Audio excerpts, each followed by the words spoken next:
What up, everybody? It's your boy, Mr. Noland, going over today's homework, 8.1a.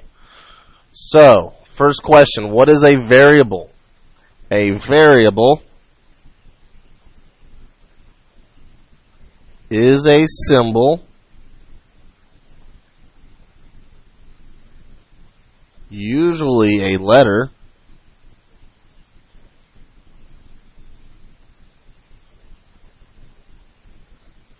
that represents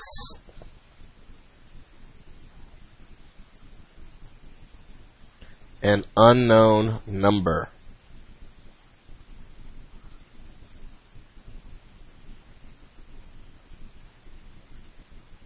There it is. Alright, now we're going to use the distributive property. Okay, so distributive property. You'll see how that 5 is attached to the parentheses? That means I have to distribute and multiply. So what is a positive times a negative? Going back from Unit 2, or the second 6 weeks of the school year. A positive times a negative is a negative. 5 times 9 is 45. Then you have to distribute. What is 5 times 4b? Again, just multiply the numbers. So 5 times 4 is 20. Bring down the letter. Now remember, when we are talking about simplifying expressions, we usually put our letters first and our constants last. If you want to leave this as your answer, you may do that, or you can rewrite it as 20b. Notice how it stays positive, and then minus 45. Notice how the minus and the negative sign stays in front of the 45. Either one of these answers are good because they both represent the same exact thing. Now, if you look at number 3, can I use the distributive property? Well, some of you are saying the negative 4 is attached so I can distribute. No, you cannot. The only time you can use the distributive property is when the number is attached to the front of the parentheses. When it is attached to the back, that means nothing. So this is sort of a trick question. There is nothing to distribute. So in reality, I don't even need these parentheses. They don't need to be needed. So I'm going to be rewriting this without the parentheses.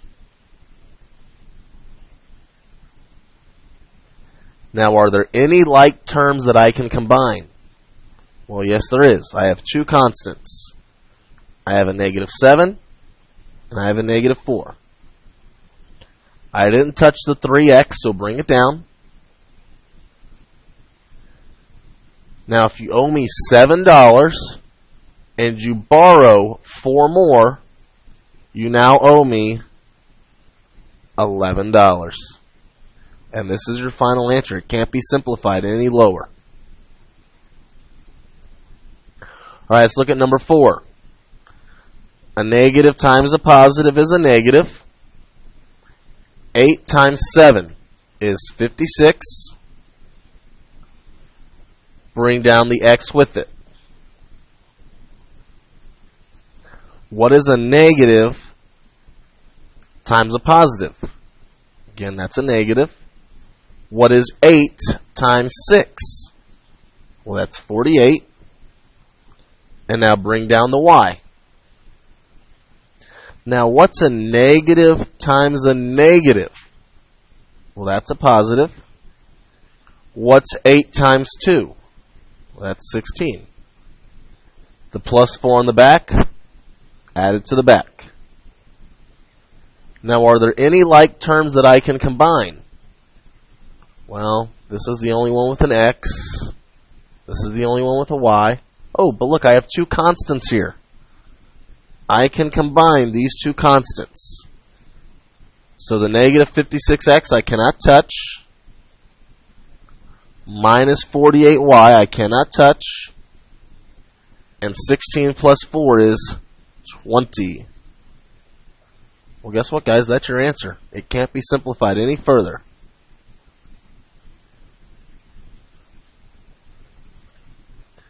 Alright, let's combine like terms.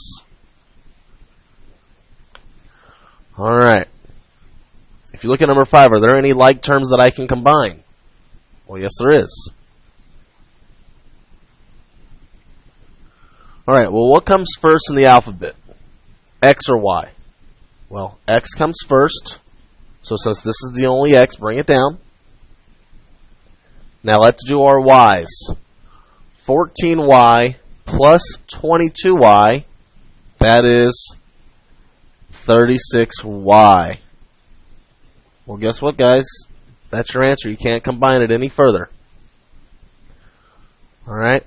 If you look at number 6, we have A's and we have B's and we have constants, right?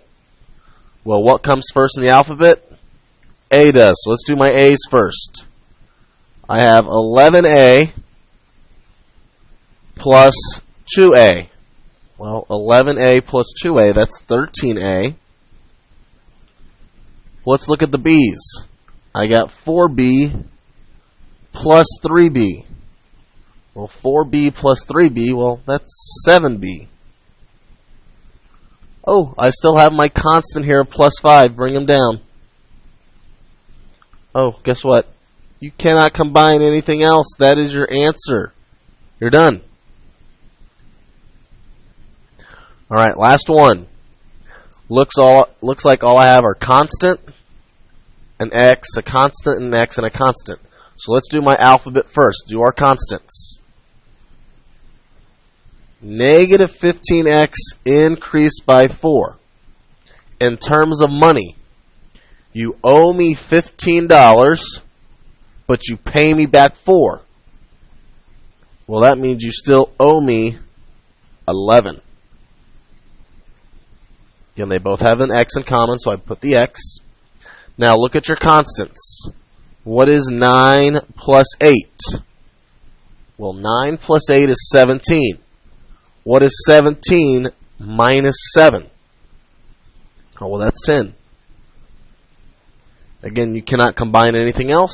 There's your answer. Alright, guys, I hope this video helps. We will move on tomorrow into equations from tables and graphs. So it's going to start getting a little bit more challenging. Alright, guys, have a great evening. Bye.